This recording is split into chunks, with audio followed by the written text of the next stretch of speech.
Muy buenos días. Desde San Marcos, la Decana de América, Canal Web de Culturas, presentamos su programa Pensadores Peruanos. Es un programa que presenta a los estudiosos y académicos sanmarquinos de las 5 grandes áreas del conocimiento que imparte San Marcos, quienes con su producción científica, su trayectoria académica y publicaciones nos hacen conocer la vasta y rica formación social peruana. Los resultados de sus estudios e investigaciones han contribuido al desarrollo de la ciencia, la tecnología y las humanidades. Han dejado huellas en las generaciones de hoy y son vigentes las aplicaciones de sus estudios que ellos vienen realizando. Damos la bienvenida al profesor sanmarquino, doctor Humberto Campodónico Sánchez. Doctor, buenos días. Muy buenos días, doctor Bernardino Ramírez. Realmente un honor estar acá y, como usted dice, en las diferentes áreas del conocimiento que tiene nuestra universidad hay diversas contribuciones. Bueno, yo espero que podamos hoy día conversar sobre varios temas que son importantes, ¿no? El rol que tienen los recursos naturales en el desarrollo económico en países como el nuestro, ¿no? Así que bueno, muchas gracias por la invitación. Bien. Hoy, como he señalado, es el doctor Humberto Campodónico Sánchez, nuestro invitado. Le agradezco mucho desde ya, doctor Humberto. Rápidamente me voy a referir al doctor Campodónico. Él ha sido decano de la Facultad de Ciencias Económicas de San Marcos, es profesor principal, ¿no? De la Facultad de Ciencias Económicas. Él es egresado de la Universidad Nacional de Ingeniería. Tiene un máster en el Desarrollo Económico y Social por la Universidad de París, en el Panteón de la Sorbona. Ha sido presidente de Petro Perú entre el 2011 y 2012 y también el 2022. Autor de numerosos artículos y publicaciones. Ha dictado conferencias en universidades nacionales e internacionales y en organismos públicos y privados del país. Doctor Campodónico, nuestro público quiere tener, digamos, una visión sobre los hidrocarburos y por qué estos son tan importantes. Sí. A ver, estamos en un momento clave del desarrollo de lo que son los hidrocarburos, que han, digamos, alimentado el progreso económico en los últimos 200 años, ¿no? La importancia de ellos nace cuando se descubren los motores a combustión, ¿no? Primero a combustión abierta, como los vapores, ¿no? O los ferrocarriles, de donde uno recuerda que se va echando el carbón a la caldera y ese carbón calienta el agua, y el agua, pues, con la presión que tiene, puede mover los pistones, mover las ruedas de la locomotora. Y luego con los motores de combustión interna, los que vemos en los automóviles, fundamentalmente, en los aviones, en los barcos también ahora, que ya no necesitan un fuego abierto, sino que la propia chispa del hidrocarburo, ¿no? Con la electricidad nos da esa fuerza que permite dar vuelta a las ruedas y en general, digamos, todo lo que es la energía. Esos son los hidrocarburos. Pero el problema con los hidrocarburos es que no se veía inicialmente, es que como se dice, son cadenas de carbón, de carbono y de hidrógeno, ¿no? Por eso son hidrocarburos. Y en realidad se han creado a lo largo de centenares de miles, si no millones de años, y son materia orgánica, ¿no? O sea, en algún momento hubo vida ahí, ya sea vida vegetal o incluso vida animal, y a lo largo de los años eso se ha depositado en en el subsuelo, y ahora es posible obtenerlo por diferentes medios, ¿no? Sobre todo perforando. El tema es que el hidrógeno y el carbono, al tomar contacto con la atmósfera y quemarse, o sea, hacer combustión, se forma el CO2, que es el dióxido de carbono. Y ese es el gas de efecto invernadero, es el gas que contamina y que en estos momentos está causando el cambio climático, ¿no? Está, digamos, corroyendo la capa de ozono, que es la que digamos, para o por lo menos filtra la entrada de los rayos ultravioleta del sol, ¿no? Los para, los difumina, pero el dióxido de carbono lo que hace es a esa capa de ozono la debilita y entonces los rayos del sol penetran mucho más fuerte en nuestra atmósfera, causando todo el cambio climático que vemos, ¿no? Desde sequías, inundaciones, tormentas, tornados, todo lo que podemos ver ahora. Entonces, lo que podemos decir es que la importancia de estos hidrocarburos ha sido muy grande para muchos países, pero hay que entender también que ahora estamos en lo que se llama la transición energética. Esta transición energética que plantea Naciones Unidas y que ya ha sido adoptada por países como Estados Unidos, como los países europeos, luego podemos entrar al detalle, lo que están haciendo es tratar de cambiar o de sustituir los combustibles fósiles, que son los hidrocarburos, por combustibles limpios, las llamadas energías renovables, la energía solar, la energía eólica, la energía hidráulica, ¿no? Que para producir, o sea, que para producir energía no tienen que quemar, o sea, no tienen la combustión de los hidrocarburos y no forman dióxido de carbono, ¿no? Entonces, primero quería decir que estamos en esa transición y los diferentes países en el mundo, luego podemos ver, ejemplo, cómo están cambiando, ¿no? Usando la solar, la eólica o incluso ahora está penetrando fuerte los automóviles eléctricos, ¿no? Que ya funcionan con baterías de litio y eso es lo que les da la motricidad. Pero bueno, yendo a la historia del siglo XX, podemos decir, y también principio del siglo XXI, los recursos naturales, sobre todo estamos hablando de los hidrocarburos, porque aparte estaría la minería, ¿no? Que también es un recurso natural, pero en lo que concierne a los hidrocarburos, han sido una fuente constante de divergencias y de luchas en los diferentes países por el control de la renta petrolera. Durante mucho tiempo ha habido contratos de concesión de 80 años, de 100 años, donde grandes compañías, sobre todo norteamericanas, británicas, europeas, controlaban el recurso que era el petróleo en Arabia Saudita, en Irak, en Irán, en Kuwait, en Argelia. Esto estoy hablando de los años 20, de los años 30, ¿no? Todavía 1920, 1930. Pero poco a poco, digamos, los países se fueron desarrollando, fueron ampliando capacidades y no entendían bien el por qué les pagaban tan poco por el petróleo. Y entonces comenzaron a nacionalizar los depósitos petroleros, a tal punto que, por ejemplo, incluso hasta hoy, el 90% de las reservas de petróleo están en manos de los países de la OPEP, la Organización de Países Exportadores de Petróleo, que agrupa sobre todo a los países árabes, también a Venezuela, a Ecuador hasta hace poco, pero ahí está Arabia Saudita, está Irán, está Irak, está Libia, está Yemen, están los Emiratos Árabes Unidos, ¿no? Y el planteamiento que ellos tienen desde el punto de vista económico es tratar de controlar o por lo menos de tener un precio del petróleo que, digamos, les sea favorable y les remunere adecuadamente. Entonces, cuando el precio sube mucho, ellos restringen la demanda, no restringen la oferta, perdón, o sea, bombean menos.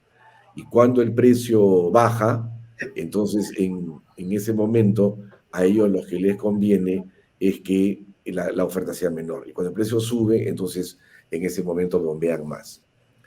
Esto ha sido, digamos, la tónica, y en América Latina, tanto en Venezuela, en Colombia, en Argentina, en Perú, incluso en Bolivia, en Ecuador, ¿no? En México, ¿no? En la época de Cuauhtémoc Cárdenas, en los años 30, siempre se ha visto el petróleo como una reivindicación nacionalista, tanto desde el punto de vista de la propiedad como de la renta. Y aquí en el Perú tuvimos durante muchos años la presencia de la International Petroleum Corporation, una filial de Standard Oil, de la ESO, una gran empresa que operaba los lotes de Talara y la refinería de Talara. Y bueno, total, no vamos ahora a entrar a toda esa historia de la página 11, en la época de Belaúnde y todo lo demás, pero en el año 68 hubo un golpe de Estado militar del general Velasco Alvarado, y en ese año entraron a los pozos petroleros de Talara, a la refinería, y recuperaron para el Perú la propiedad del petróleo, ¿no? Y en 1969 se creó Petróleos del Perú, ¿no? Que comenzó a explotar esos campos y los lotes y se descubrió petróleo. Entonces, a partir de ahí, bueno, ya viene otro momento, ¿no? Que podemos analizar luego. Pero, no sé, con esta introducción lo que quería decir es que el petróleo ha sido un factor importante en el desarrollo industrial y en el desarrollo energético. El petróleo contamina, ¿no? Porque libera CO2, es un problema. Durante muchos años eso no se vio. Se comenzó a tomar conciencia en los años 90, ¿no? La primera cumbre contra el cambio climático es la cumbre de Río, la cumbre de 1992, ¿no? Desde ese momento se comienza a tomar conocimiento, y hay un libro muy famoso que es en inglés se dice Limits to Growth, los límites al crecimiento, ¿no? ¿Hasta dónde podemos crecer con este modelo? ¿No? ¿Hasta dónde? Sin dañar nuestro hábitat, nuestro planeta, ¿no? Y eso es lo que está sucediendo, esa es la gran importancia del cambio climático. Dicho eso, en nuestros países y en muchos de los países que explotan petróleo, ha habido toda una lucha en el siglo XX por recuperar el petróleo, no solamente la propiedad, por la propiedad, sino por la renta, ¿no? Y eso también ha sucedido en América Latina y también ha sucedido en el Perú, donde, como dije, se nacionalizó el petróleo a fines de los años 60. Y hoy día lo que estamos viendo estamos atravesando una transición energética. El mundo se ha comprometido en las diferentes COP, la Conferencia de las Partes, sobre todo la COP 15 del año 2016, creo más o menos, por ahí, que fue en París, donde se trató de llegar a un acuerdo global para la reducción de las emisiones, de manera a que en el próximo, hasta el 2050, la temperatura no aumente más de 1.5 grados centígrados, que puede parecer muy poco, pero es enorme, ¿no? El aumento de 1.5 grados centígrados es un daño muy grande a la humanidad.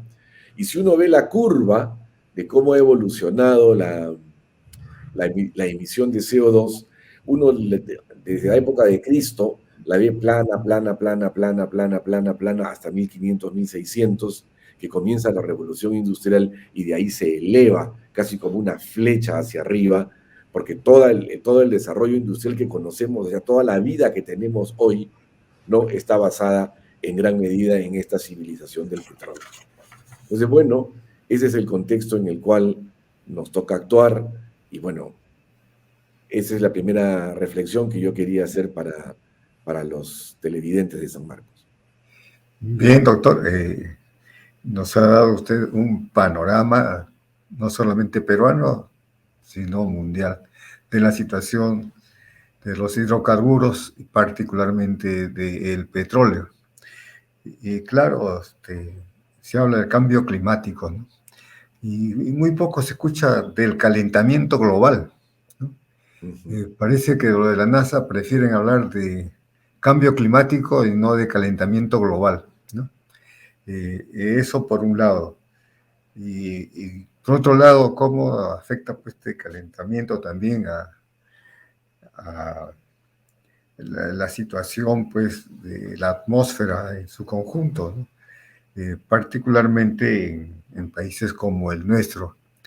Y por otro lado, usted nos ha señalado cómo los grandes países son los que manejan especialmente la renta petrolera, es decir, todos los beneficios que ellos puedan obtener de la explotación en sus diferentes momentos, ¿no?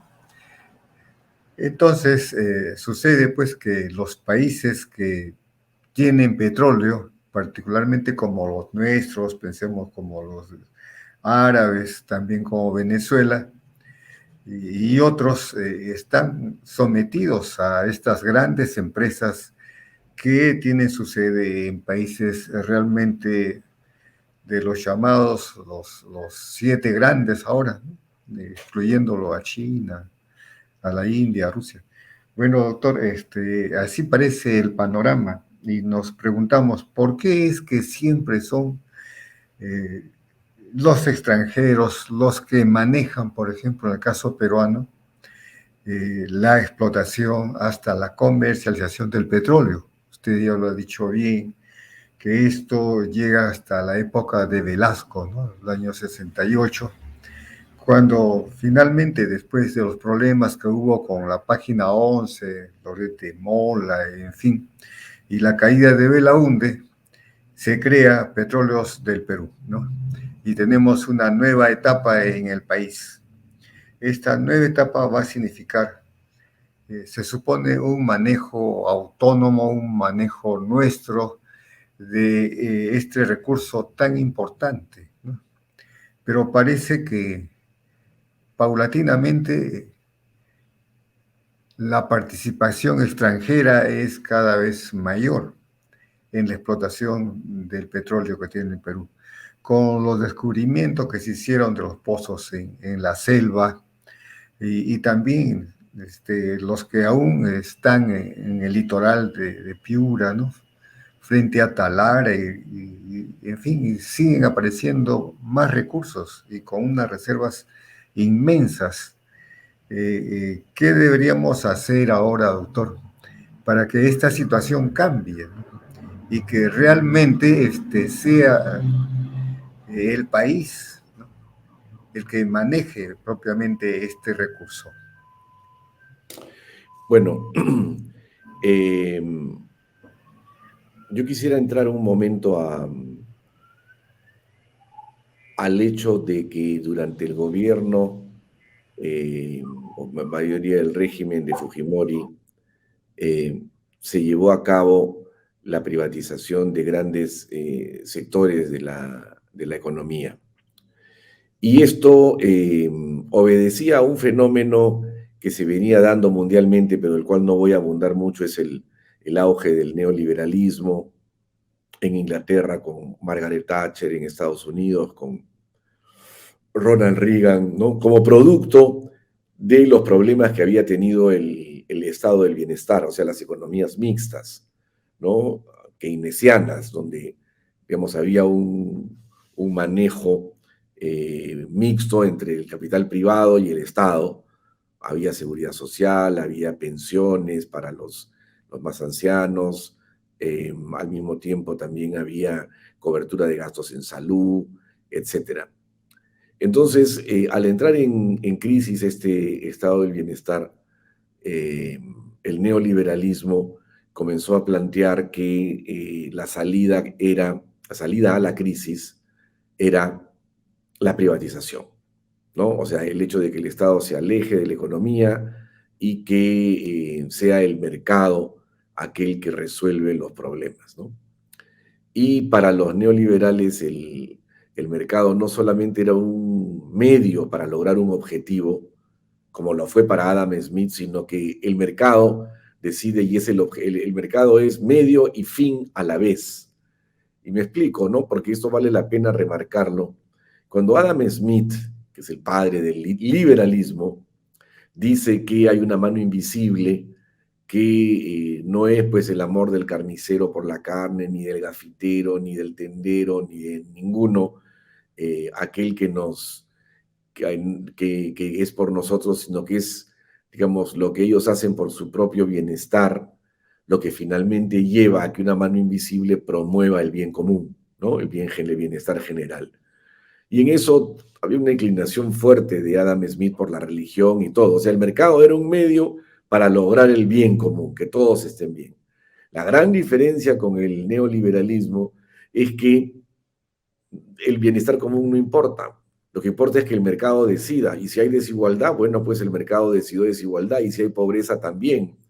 Por lo tanto, se convierte el libre mercado en, digamos, en algo que va más allá de cualquier hecho comprensible, porque es a la vez objetivo y fin. Por eso es que, digamos, el premio Nobel Joseph Stiglitz habla de los fundamentalistas de mercado, ¿no? Del hecho que no hay otra cosa que pueda existir. Entonces, esa corriente también llegó a América Latina. Y no solamente al Perú con Fujimori, sino que estuvo con Menem en Argentina, antes Pinochet en Chile, con Sánchez de Lozada en Bolivia, en, eh, en Colombia también estuvo, en Venezuela con Carlos Andrés Pérez y otros, ¿no? Fue muy importante. En Brasil me estaba olvidando con, ahí en este momento me olvido el nombre, en los años 90, total. Y esta corriente lo que proponía era que las tesis de la economía mixta habían fracasado y que había que tener, digamos, una política alternativa. Y en el Perú eso se vio reforzado por el gobierno de Alan García de 1985-90, que manejó muy mal la economía, desató una hiperinflación enorme, ¿no? Que le daba, digamos, cada vez más elementos a los neoliberales para lograr imponer sus ideas y sus planteamientos. Eh, Al mismo tiempo, en esa época, las empresas públicas, con la hiperinflación, fueron obligadas por el gobierno a vender por debajo de su costo de producción. Eso le pasó a Petroperú, le pasó a Electroperú, le pasó a Minero Perú. Vendían por debajo de su costo y por lo tanto, claro, habían pérdidas. Pérdidas contables y pérdidas reales también, pero no originadas en un mal manejo de la empresa, sino en una política que a toda costa quería disminuir los precios al público para bajar la inflación, ¿no? Porque los que tienen edad suficiente para haber vivido esa época saben lo que significa la hiperinflación. Entonces, cuando entra Fujimori con ese recuerdo, ¿no? Y con esa mala performance que había habido en el 85-90 y antes, plantea una política de privatización. No solamente de, o sea, de todo, ¿no? Los bancos, las tierras, las comunidades campesinas, todo lo que se había hecho antes se privatiza y también se privatiza Petroperú. Lo que pasa es que no se pudo privatizar completa, no alcanzó el tiempo. Se vendió la refinería de La Pampilla, la que está acá en Ventanilla ahora, que es de Repsol, se vendieron los barcos, se vendió Solgas, que es la que le da el GLP a todo el mundo, y lo principal, se vendieron los lotes petroleros, el lote 8 que explotaba Petroperú, ahí donde hubo trompeteros, Capirona, Pavayacu, se vendió, y se vendieron los lotes petroleros de Talara, que ahora están revirtiendo al Estado después de 30 años, ¿no? Ya se están acabando los contratos. Entonces, es en ese momento que se privatiza Petroperú. Y en realidad yo después he dicho que se le descuartiza, pero no completamente, ¿no? Le dejan o sea, no pudieron llegar a la refinería de Talara, no pudieron llegar a la refinería de Conchán, al oleoducto y algunas otras unidades de almacenamiento y de distribución que tiene Petroperú. Pero lo que es el ABC de una empresa petrolera es que tenga integración vertical, o sea, que esté en todas las fases, en todos los eslabones de la cadena de valor, que esté en la producción, que esté en la refinación, que esté en la comercialización mayorista y minorista. Y lo que ha sucedido con la privatización, que además fue mal barateada, pero aparte de eso, es que Petroperú ahora ya no tiene lotes petroleros, o sea, no tiene esa fuente de ingreso, está por volver, todavía no, pero no tiene esa fuente de ingreso. Sí tiene la fuente de la refinería, pero hace 2,5 años o 3 que no la tiene porque se paró la refinería antigua mientras entraba la nueva. Y Petroperú tampoco tiene grifos, que es el momento en el cual uno comercializa el petróleo. O sea, en la cadena de valor hay producción, exploración, explotación, hay refinación, hay transporte y hay comercialización.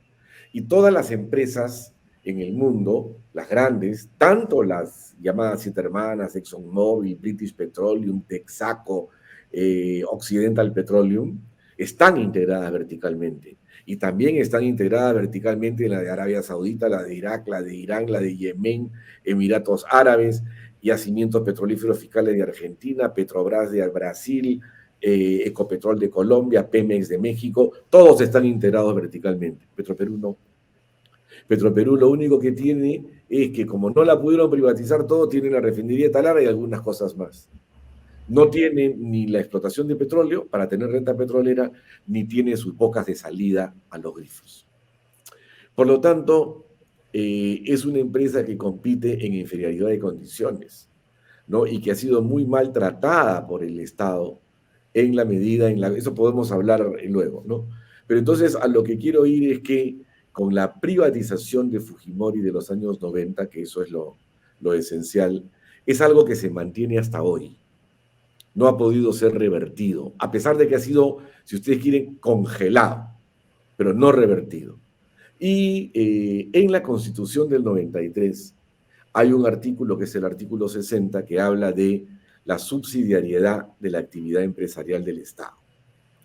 Eso lo que quiere decir es que las empresas del Estado solamente podrían subsistir ahí donde el privado no quiera trabajar o no quiera ir. Por ejemplo, Chachapoyas. Si es que las líneas aéreas privadas no quieren ir a Chachapoyas porque no hay la suficiente cantidad de demanda, etcétera, entonces sí, subsidiariamente una aerolínea del Estado podría ir a Chachapoyas porque los privados no van, ¿no? Y así. ¿Por qué? Porque es la creencia en este neoliberalismo de que el Estado debe tener un rol subsidiario. Incluso se planteó en las discusiones en la Constitución del 93, en el Congreso Constituyente, se planteó que la educación y la salud deberían ser privadas. Y si no se podía hacer toda la educación privada o privada o la salud privada, entonces subsidiariamente el Estado debería entrar a proveer esos servicios. Claro, eso no se aprobó porque era ya, yo diría, la locura, ¿no? Que la educación y la salud sean privadas y solamente es al revés. Bueno, pero ese es, digamos, el tema. Y bueno, en eso estamos. Yo me quisiera en este momento quedar ahí en el sentido en el cual hubo esta nacionalización, hubo la privatización en los años 90 por parte de Fujimori, y han habido intentos de tirarla para atrás. En el año 2004 se presentó en el Congreso un proyecto para excluir a la Petroperú de la privatización. Fue aprobado por el Congreso y el presidente Toledo lo observó. Es como diciendo que se privatice. En el 2006, antes de que entre Alan García, todavía durante Toledo, hubo un proyecto de ley para modernizar y fortalecer Petroperú. Una vez más, el Poder Ejecutivo lo vetó. Tuvo que ser aprobado por el Congreso por insistencia, como el del 2004. ¿No? Entonces, lo que nos revela eso es que ese artículo de la Constitución del 93 sigue vigente y sigue poniendo candados a diferentes actividades que puede hacer Petroperú. Y sigue, digamos, o sea, no ha habido nunca un consenso para que Petroperú exista. Usted va a Colombia y no existen los debates que hay acá. Usted va a Chile y las dos únicas refinerías que hay, y Chile no tiene petróleo, son del Estado, son de la Empresa Nacional de Petróleo de Chile. Muy parecido es en Argentina. En Brasil también hay empresas privadas, pero la empresa Petrobras existe, ¿no? En Colombia, en México, tendrán sus problemas, etcétera, pero hay un consenso. Aquí no lo hay. Aquí hay una especie de empate donde Petroperú ya había perdido, ¿no?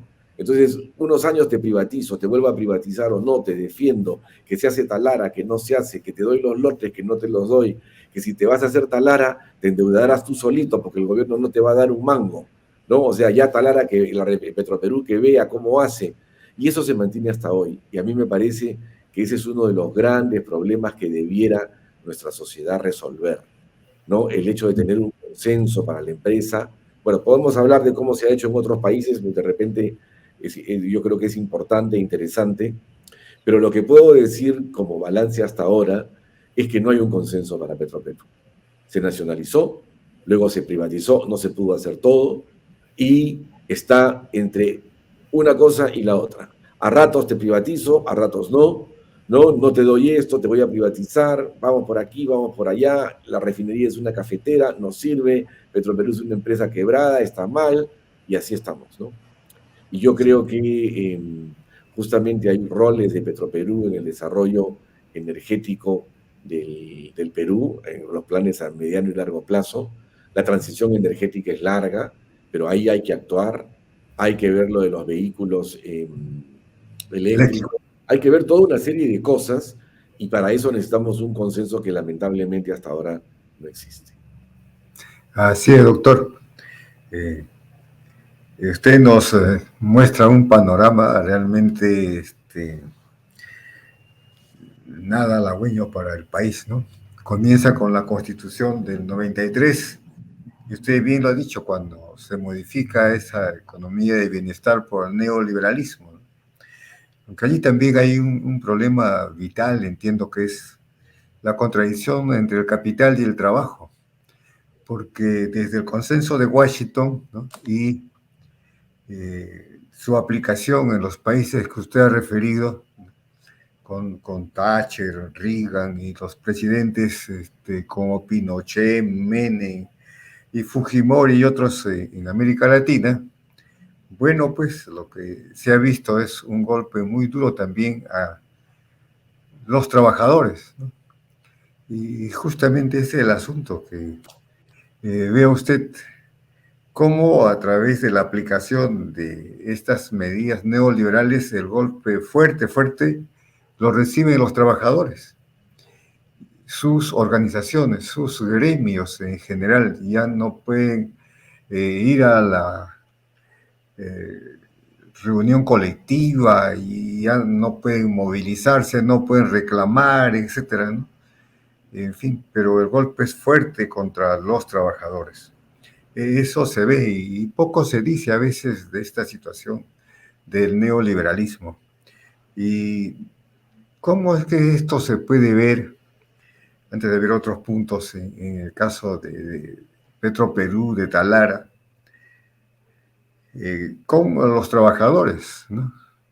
¿Cómo es que se atiende las demandas de ellos? Porque parece que las empresas, entre ellas las chinas también, están utilizando, digamos, la tercerización. Entonces, el salario que deben tener los trabajadores realmente es muy reducido, ¿no? Este tipo de tercerización es similar a lo que antes hubo, por ejemplo, el enganche, las contratas, ¿no? La forma como se sigue sobreexplotando al trabajador. Eh, ¿Cuál sería la situación para mejorar también la situación de los trabajadores en Talara, doctor? Ya, bueno, yo, a ver, quisiera poder entrar a ese tema hasta donde yo conozco por el lado siguiente, ¿no? Eh, con el consenso de Washington, usted menciona muy bien que es parte, pues, es la forma que adopta el neoliberalismo en América Latina.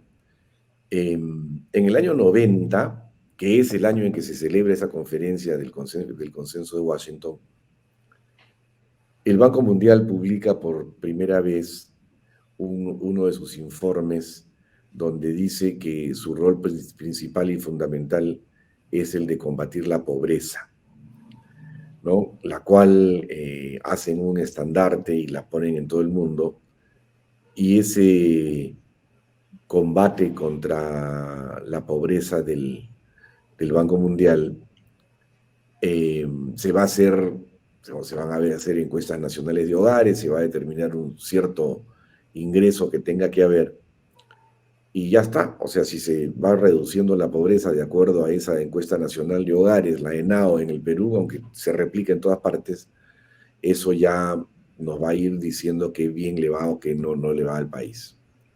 Esta categoría de la pobreza no existía antes en economía. Lo que había era cuál es la política de empleo, cómo va mejorando el empleo, sobre todo el empleo formal, y cómo va la redistribución del ingreso, ¿no? De qué manera se tiende a tener una mayor igualdad y no una concentración del ingreso en, digamos, sectores de, o sea, en una pequeña cantidad de personas, ¿no? Hasta los años, y uno puede ver los estudios del Banco Central, la que en esa época hacía Richard Webb Figueroa, Adolfo Figueroa y otros, y en general esos eran los estudios.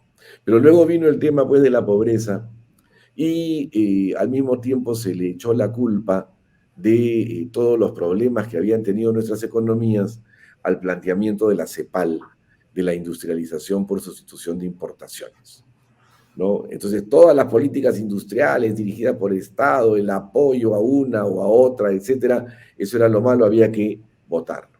Y en realidad se votó al niño también con el agua sucia de la bañera, porque entonces ya no había política industrial, ya no había nada.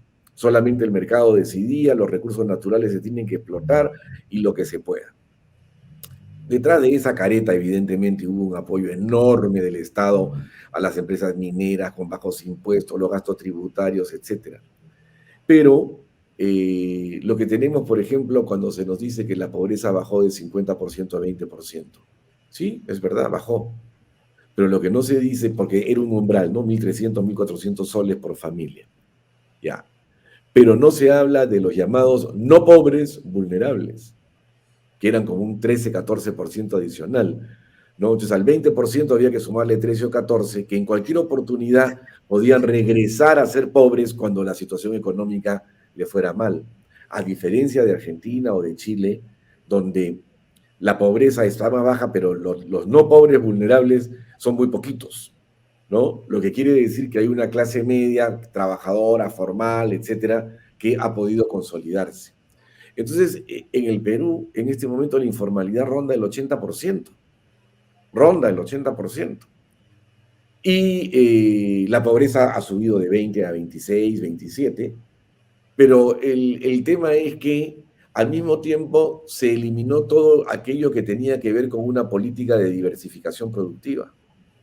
No se puede hacer esto, no se puede hacer el otro, a tal punto que el Banco Mundial y el BID, e incluso el FMI, que impulsaron estas políticas, o sea, estas políticas neoliberales, ya hace un buen tiempo se han dado cuenta de que eso va mal y están volviendo a decir, sí, bueno, pues nos hemos equivocado, había que hacer esto, había que hacer el otro, había que tener políticas específicas, había que apoyar, por ejemplo, el salmón en Chile o camisea en el Perú. Si es que no se apoya camisea con reducción de impuestos, no hubiéramos tenido el gas, porque el mercado no lo hubiera dejado. Ya. Entonces, todo eso va configurando un aspecto. Y yo creo que uno de esos aspectos es que la libertad de contratar y de despedir debe ser sagrada, ¿no? Y por lo tanto, si es que las empresas quieren tercerizar, hay su ley de tercerización, ¿no? Y entonces se terceriza. Y entonces se deberían tercerizar actividades que no son, digamos, el fuerte, o en inglés le dicen el core, el corazón del negocio. Por ejemplo, en la actividad de telecomunicaciones tú no podrías, pues, digamos, tercerizar lo que es el negocio de los teléfonos, etcétera. Pero aquí está tercerizado, ¿no? Todos los que vienen a arreglar el teléfono, a poner las líneas telefónicas, son de una compañía de servicios que no tiene nada que ver con Telefónica. Que Telefónica le paga una cantidad y esta compañía no tiene por qué reconocer los servicios, mejor dicho, las leyes laborales que están en el decreto ley 7, en el DL 760 y en todo lo que es la formalización, porque ellos no tienen esa ley, ¿no? Entonces, la tercerización ayuda al hecho que estos trabajadores no puedan tener esos derechos. Y eso pasa en gran medida también en Talara, ¿no? Las empresas no tienen petroleras, consideran como servicios de terceros, ¿no? O tercerizan el mantenimiento de los pozos, las carreteras, bueno, todo lo que tiene que ver pues con la explotación del petróleo, ¿no? Todo lo que se tiene que hacer alrededor, las bombas, los que arreglan, etcétera, todo eso es una actividad central del negocio, que está tercerizada, ¿no? O sea, el dueño de la concesión lo que hace es decir, a ver, tú me traes la comida, tú me ves las bombas, tú me ves las carreteras, tú me ves tanto, yo te pago tanto, yo no tengo nada que ver con esa gente, con esos obreros, yo tengo, digamos, no sé, voy a decir un staff de X cantidad de personas y todas las demás están tercerizadas, ¿no? Yo le pago al dueño de esa empresa tercerizada y él ya ve a quién contrata, a quién no contrata, las vacaciones del CTS, el régimen ahí es diferente, ¿no? Entonces, ese es uno de los temas más grandes. Por ejemplo, en Colombia últimamente había un proyecto de reforma para eliminar la tercerización. También se ha hablado en Chile, acá también se ha hablado. No sé cómo ha terminado la verdad, pero ahí usted ha tocado un punto bien importante, ¿no? ¿Cómo es que los trabajadores pueden encarar esa situación cuando la ley en este momento le da la razón al empresario que quiere tercerizar, ¿no? Imagínese usted lo mismo, pero más agravado todavía en la agroindustria, ¿no? Porque en la agroindustria lo que se tiene es que se paga el impuesto a la renta no es 30%, sino es 15%, la CTS creo que es la mitad, o no hay CTS, no recuerdo, las vacaciones no son 30 días, sino 15 días, y así, ¿no? Y hay tercerización, pues, o sea, hay empleo temporal, ¿no? Que tiene una cierta base, es verdad, porque porque digamos, la agricultura no puede tener un empleo permanente todo el año porque hay no sé qué cantidad de meses, depende del cultivo, 3, 4, 5, 6 meses, donde no hay nada que hacer porque está madurando, ¿no? El fruto. Pero no es lo mismo en petróleo, no es lo mismo en petróleo.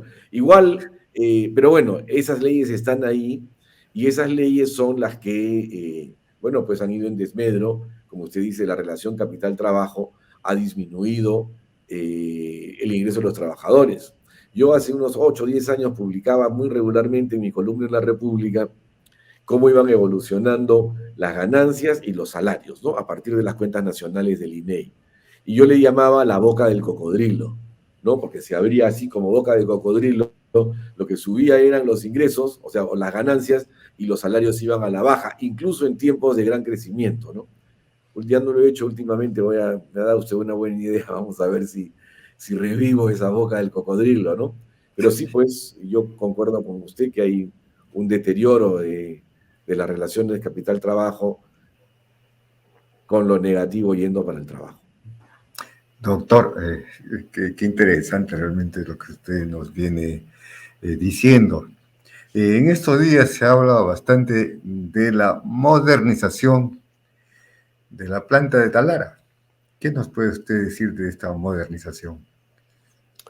Bueno, mire, es una obra muy, muy importante. Eh, Se origina en el hecho que desde fines de la década del 90, principios del 2000, justamente por todos los temas que tienen que ver con el cambio climático, los diversos gobiernos plantean que las gasolinas y el diésel deben eliminar ciertos metales o minerales que están dentro de los hidrocarburos, entre ellos el azufre, ¿no? Cuando se quema, cuando un carro quema gasolina y sale el humo, ¿no? En ese humo hay azufre. Y ese azufre es muy malo para la salud y para el medio ambiente. Entonces las leyes comenzaron a decir, bueno, ahora se va a producir, habían 3.000 o 3.500 partes por millón de azufre, lo que era un montón. Entonces se dice, tienen que bajar a 100, después se baja a 50, ahora ya se ha bajado a 10. En otras palabras, la gasolina que se pueda consumir en el Perú, solamente, en este momento, solamente puedes tener gasolina con 50 partes por millón de azufre. Ya no puedes tener más en casi todas las regiones, salvo en Piura y en algunos lugares en la Amazonía donde todavía te permiten una cantidad mayor. En Lima, en Arequipa, ya no, solamente con 50 partes por millón de azufre. Lo que eso significa es que la refinería tiene que modernizarse, porque tiene que tener los equipos que le permitan extraer el azufre de la gasolina, sacarlo, para que la gasolina ya se venda sin azufre. En una época también ha habido, recuerda usted seguramente, la gasolina sin plomo. También había que sacarle el plomo, porque el plomo contamina, provoca enfermedades respiratorias en los niños, etcétera, y el azufre también. Entonces, como había que modernizar la refinería, y la nuestra comenzó tardísimo, porque casi todas en América Latina comenzaron 10 años antes que nosotros, se plantea que esa refinería se tiene que modernizar. Entonces, además de extraer el azufre, la refinería tiene otras innovaciones. Tiene plantas que le permiten usar el petróleo pesado, que es un petróleo que es más barato, es más pesado y no es tan rendidor, pero las nuevas tecnologías ahora hacen que ese petróleo también sea rendidor. En otras palabras, te cuesta más barato ese petróleo que es pesado, pero por la nueva tecnología le sacas un rendimiento mayor. Esa tecnología se llama el FlexiCoker, que lo hace ExxonMobil, esa unidad se ha comprado. Y entonces hay varias unidades de esa naturaleza que van a permitir que haya una mayor competitividad, que haya una mayor, que haya una menor, perdón, contaminación por parte del azufre y que Petroperú sea más rentable, ¿no? El problema que tiene es que la refinería antigua se paró en diciembre del 2019 para que entre la nueva, pero ahí vino el COVID y se ha demorado. Y antes hubo atrasos de Petroperú en la contratación de una serie de aditamentos para la refinería. Entonces, en estos últimos 2 años, la refinería no ha podido, o sea, no ha funcionado, porque todavía no funciona la nueva y la anterior ya se clausuró. En otras palabras, el margen de refino, que es lo que te permite una utilidad, se ha visto muy disminuido. Es como si antes se trajera materia prima para, digamos, cacao para hacer chocolate. Entonces usted tiene cacao y hace el chocolate y puede tener una ganancia. Pero ¿qué le pasa si ya no tiene cacao? Va a tener que comprar el chocolate ya listo, ¿no? Si compra el chocolate ya listo, no gana el margen que le proporciona el hecho de haber tenido el cacao, tratarlo y hacer el chocolate. Entonces Petroperú importa combustibles, el combustible es el petróleo ya refinado, pero sus competidores como Repsol en la Pampilla compra el petróleo crudo, lo refina y tiene un margen. Igual los otros importadores.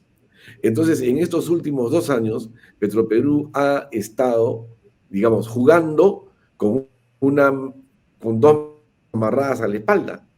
No tiene margen de refino. Y al no tener margen de refino, entra en un problema con los competidores. Y todo se agrava con la invasión de Rusia a Ucrania, porque los precios se multiplican por dos. Y por lo tanto hay que comprar más caro todavía, sin tener el margen. Entonces los competidores sí tienen el margen, porque el precio se va desde 30 hasta 150, y yo, que soy Petroperú, tenía que comprar 80, ahora tengo que comprar a 150. Y no tengo el margen de refino porque mis refinerías no están funcionando. Eso es lo que ha motivado los problemas de Petroperú en el año 2022. El haber tenido que pedir préstamos al Estado y un aporte de capital por una situación muy particular y temporal, ¿no?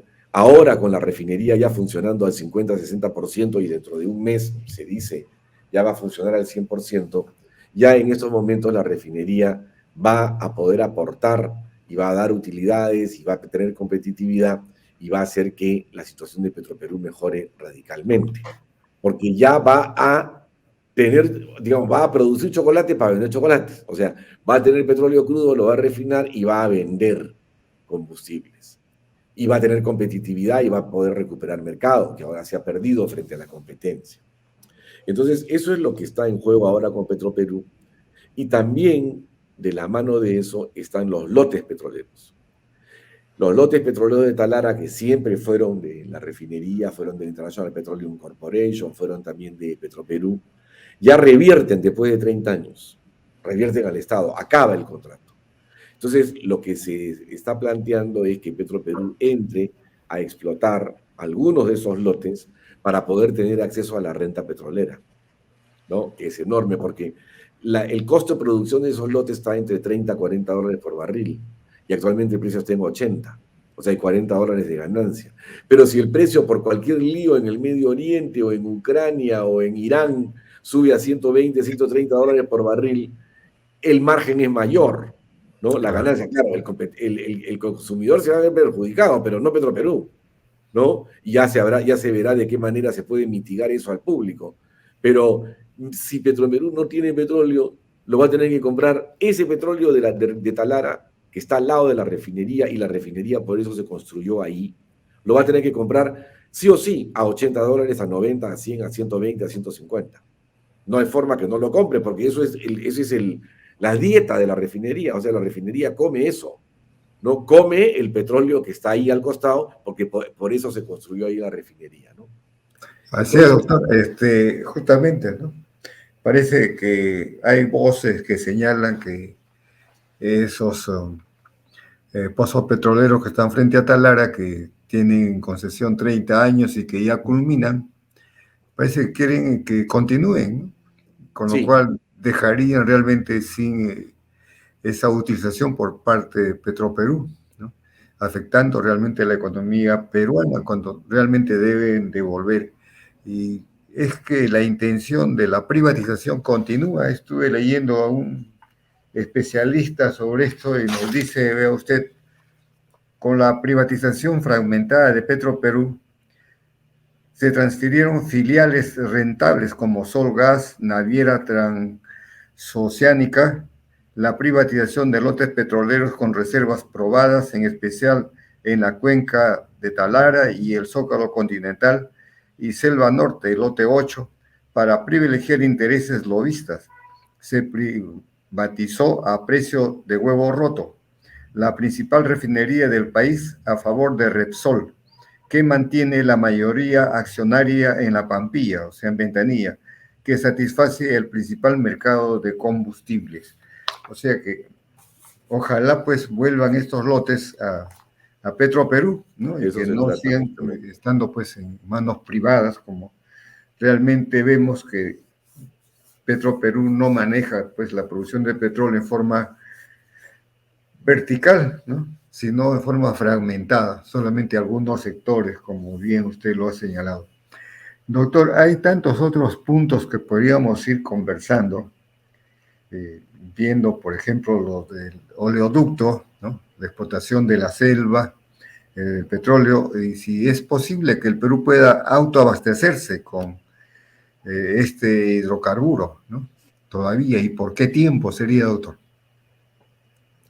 Bueno, en primer lugar, lo que quiero decir, lo que quisiera decir es que la existencia de una empresa estatal no está relacionada con el hecho de si tiene o no tiene petróleo. Y lo digo porque es el caso, por ejemplo, de la empresa nacional de petróleo de Chile, donde no tienen petróleo, pero las dos refinerías que existen en Chile son del Estado, ¿no? Y nadie lo objeta, ¿no? Las dos refinerías son del Estado. Entonces, eh,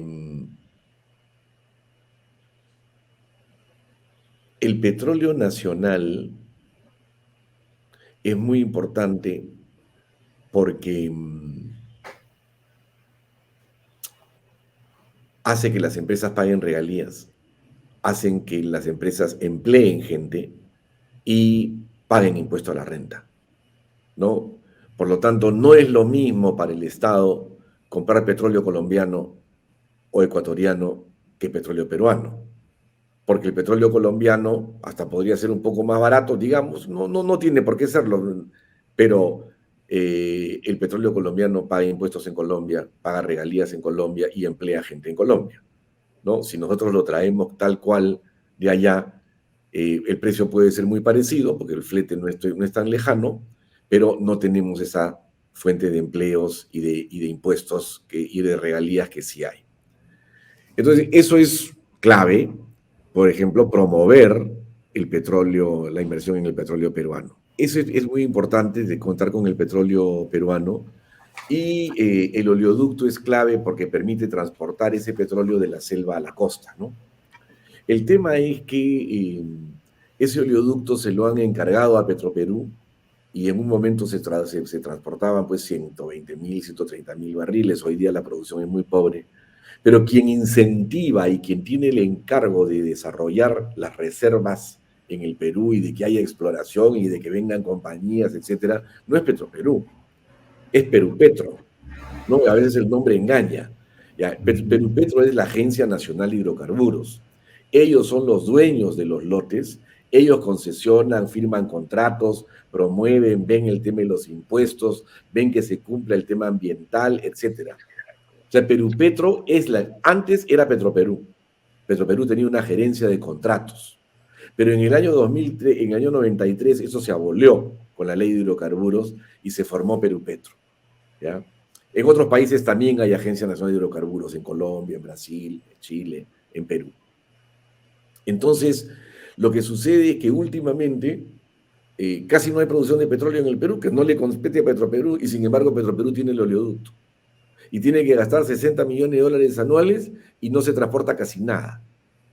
Entonces nosotros hemos sugerido desde hace mucho tiempo que ese oleoducto debe pasar a manos de Perupetro o dárselo a un privado, porque es un sistema de transporte, ¿no? O sea, por ahí tiene que funcionar bien para que pase el petróleo. Se cobra una tarifa, que es lo que hace Petroperú, cobra una tarifa, pero en este momento la tarifa no puede ni cobrarla porque no pasa nada, ni un barril está pasando en este momento, porque además hay problemas con los cortes, etcétera. Pero más allá de eso, en realidad a Petroperú no le correspondería tener el oleoducto, ¿no? Pero bueno, más allá de la discusión sobre quién lo administra, el tema es que debe existir el oleoducto y debe estar bien y debe modernizarse para que pueda transportar el petróleo de la zona. Si es que ese oleoducto funciona bien, hay algunos lotes que se podrían activar, ¿no? Y podría subir la producción. Pero es un poco en este momento como el huevo y la gallina, ¿no? Si no está el oleoducto, entonces no vengo a explorar. Ya, y el oleoducto no puede estar bien porque como no hay ningún petróleo que pase por ahí, no hay plata para arreglarlo. Entonces, tiene que haber una solución integral, ¿no? Que es muy importante para que justamente la refinería de Talara se alimente del crudo peruano, porque el crudo que estamos comprándole a Ecuador y a Colombia es el mismo crudo que hay en nuestra selva, en el sentido de la especificación técnica, ¿no? Entonces, si nosotros tenemos crudo en la selva y lo transportamos por el oleoducto que llega a Bayoban, ese es el crudo que vamos a usar, ¿no? Entonces, en ese sentido, su pregunta es muy importante. O sea, tiene que haber una política clara sobre el oleoducto. Yo le digo la mía, ¿no? El oleoducto ya no debe estar en manos de Petroperú, ¿no? Debe pasar a las manos de aquel que tiene que promover la inversión, que es la Agencia Nacional de Hidrocarburos, que se llama Perupetro. Es un planteamiento, habrá que discutirlo más, habrá otras propuestas, pero así como está en este momento, es muy complicado, ¿no? Se lo cargan a Petroperú y Petroperú tiene que gastar un montón de plata y Petroperú ni siquiera tiene lotes. No, ni siquiera tiene, o sea, no tiene ni uno en la selva, ¿no? Va a tener uno ahora con el 192, pero bueno, esa es la situación que hemos tenido. Doctor, lamentablemente el tiempo ya nos ha ganado. En verdad, quisiéramos seguir conversando con usted porque tiene tanta experiencia y conoce tanto estos aspectos de los hidrocarburos, particularmente del petróleo.